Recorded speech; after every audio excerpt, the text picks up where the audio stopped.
Hey there, Margie Bryce here, bringing you the Crabby Pastor podcast. And I don't think you're going to be too surprised to know that it's too easy today to become the Crabby Pastor.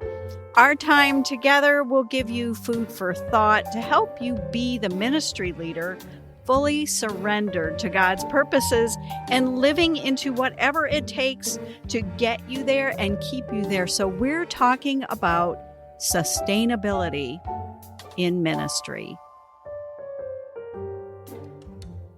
I'm devoting this episode to your first steps in self-care. And I want to say up front, this is not about sending people to the guilt farm or adding a ton of stuff to an already busy schedule and lifestyle. This is about slowly knitting elements of self-care into your life little by little by little.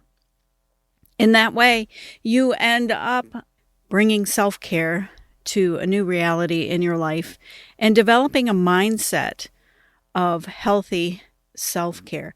But I want to talk today what the first steps to self-care are anyway. And I'm going to say that it takes humility to ask for help. Wise leaders do it all the time, but some of us struggle more than others to ask for help. We like to think that we are self-sufficient. That is a part of the environment in which we all swim and live.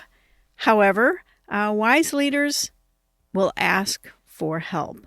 Case in point, you're working with your leadership team and you know that you do not have expertise in X. But you also know your organization very much needs X. Now, you can go and take a course. You can go and watch a multitude of YouTube videos and hope it doesn't take you down some other rabbit trail. Or you can go find someone who can help you with X and say those dastardly words to them. I need some help. Can you help me with X? You know, I did this recently. I was heading to a conference and I was going to sell some handmade items. That's a part of my self-care is creating, and I create stained glass. But I got this notion that I was going to do some wire wrap jewelry necklaces. And not that I had done that before, but you know, I had watched a lot of YouTube videos and got tools and I got wire and I got these stones and I watched, and let me tell you what, I did manage to crank out a couple trying to, Google beginner or easy, necklaces, and it was not relaxing to me at all. And I finally had to ask someone I knew who has a beading kind of craft shop and said, can you help me with this, please? Now, for some of you, asking for help seems like you are less of a leader, because you're the leader. So that means you know everything about everything, right? And even just saying that out loud makes my head want to explode. And it also has potential for me to allow myself to be crabby about that idea. If anything, the more you learn and the more you know, the more you realize that there's more you don't know. And do not ask me to say that again, because my head might explode. So the role of a leader, though, is for you to gather people and use their gifts and skills and abilities to take all of you to where God leads. So saying, I don't know, is okay. You have my permission to say, I don't know. It's actually downright wise. Hey there, this is Margie here, your host of the Crabby Pastor podcast, and I want to urge you to stop surrendering your best self so that you can avoid the burnout that plagues so many ministry leaders. You don't want to become a crabby pastor, that's for sure. So what I've developed is a self-assessment journal style product called Radical Self-Care, Sustainability for Your Life and Ministry. And what I'm going to do is have the link to it in the show notes so you can go there. It will be the best $29 that you could spend. You can spend then your time, take time. That's something we don't do when we have big issues. You can take the time to explore how you view self-care and how you need to pursue it a little more. And I'm not about offering you a checklist, that's for sure, but I want to see how self-care can be knit into your heart and into your life so that you can go the distance that God has for you to go. You know, wise and smart may not be the same thing. My mother used to say this to me, and it used to just annoy me, but, you know, you get a little older and you start quoting your mother all the time. And she was British, so it sounded so much prettier than what I'm about to say.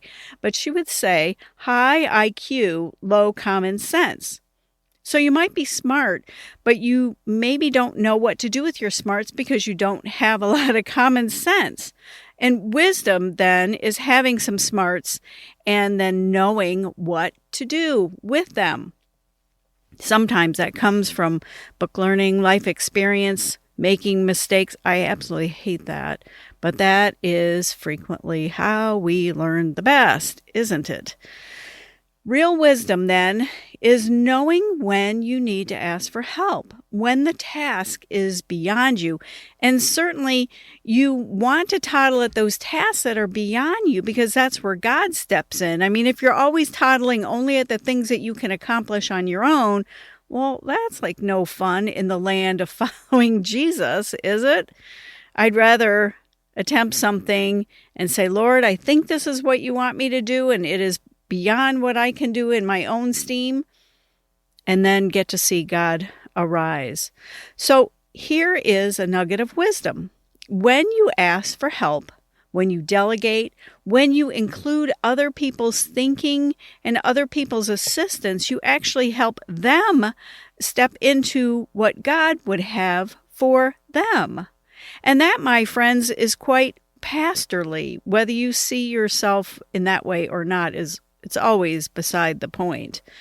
You want to encourage and equip others to use their gifts for ministry, for the ministry God has prepared in advance for them to do. To quote Ephesians 2:10, to help others do their ministry. And sometimes that is the work of a spiritual companion, a spiritual director, a coach, someone who comes alongside you and has a different brain than yours. So you say, I need help. I need more brain power. I need some broader perspectives. I need another person who's also passionate about kingdom possibilities. And I need to surround myself with wisdom beyond my own. I need help reframing an existing situation that just keeps bubbling up. I keep trying to shove it down. I'll think about that later. But I know I need to spend time on it. I know it's important. And I'm stuck. I'm stuck. Or maybe you're in a transition, or you just kind of feel itchy and you know that a transition is coming, but you don't know what it is. Any and all of those times are a good moment to seek out some companionship that will provide the encouragement and the equipping and the nurturing that a spiritual companion might offer to you. So, you know, you need some extra attention on an issue, some extra heavy lifting needs to happen. There's a pivotal moment in your ministry, and then you need to reach out and say those dastardly words, I need some help.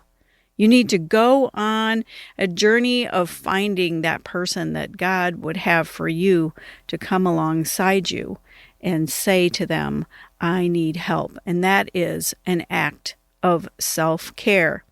Maybe you need a new perspective. There's a stale problem that just will not go away. Now, I'm an Enneagram 1, so I'm gifted at seeing problems, which that has its downside, as you can imagine, as well. I can see almost immediately where an improvement needs to be made. But I have to say, sometimes that limits my perspective on the solutions and on the resources at hand, because I'm so busy looking at a problem that I might just look right past any other solution or any other resources and things that could help me out along the way. I can easily look right past those. So there are times that I'm not quite as sharp as I'd like to think that I am. I may have gotten dull and immune to situations around me that I need to address and work on, and I just kind of don't pay attention to it. Sometimes that limits my own brain power. And as it says in Proverbs 27:17, as iron sharpens iron, so one person sharpens another. And one solution towards your self-care is to get another brain thinking with you. Get another heart that is in sync with Christ to seek out godly wisdom for that moment. Because while the first step in self-care is the willingness to say, hey, I need some help here, the first step in leadership is to lead yourself well. Hey, I'm Margie Bryce, and I'm here for you as a ministry coach. I love to be a part of whatever God has going on in your life. That is my ministry, is to come alongside and offer encouragement, support, a listening ear, a heart that is in sync with kingdom purposes. If you need me, I'm here. Hey, thanks for listening.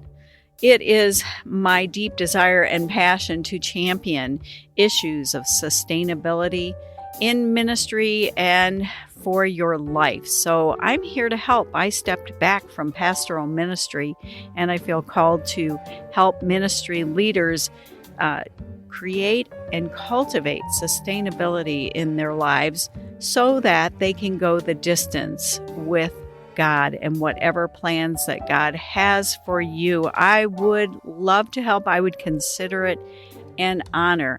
And in all things, make sure you connect to these sustainability practices, so that you don't become the crabby pastor.